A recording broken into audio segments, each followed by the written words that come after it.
Next आता है हमारा total asset to debt ratio. इसका फॉर्मुला होता है टोटल एसेट अपॉन में डेट। सॉल्वेंसी में फॉर्मुले उसी के अंदर आपको मिल जाते हैं।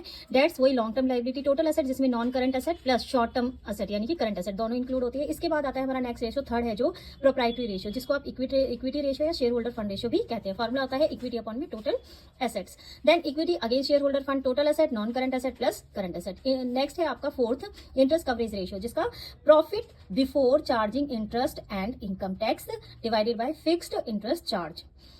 इसके बाद जो लास्ट है, जो नया रेशियो इंट्रोड्यूस हुआ है, वो है debt to capital employed ratio, जिसका फॉर्मुला होता है डेट्स अपॉन में कैपिटल एम्प्लॉयड। तो डेट्स तो वही लॉन्ग टर्म लाइबिलिटी और कैपिटल एम्प्लॉयड की हमारी दो थ्योरीज, एक है capital employed by liability side method और दूसरा है by asset side approach. Liability side approach share holder fund plus long term debts, और असेट साइड अप्रोच में आता है formula non current asset plus working capital, non current asset plus working capital current asset minus current liability. ये थी हमारी solvency के ratio. पूरी complete video देखने के लिए मेरे चैनल को सब्सक्राइब करें।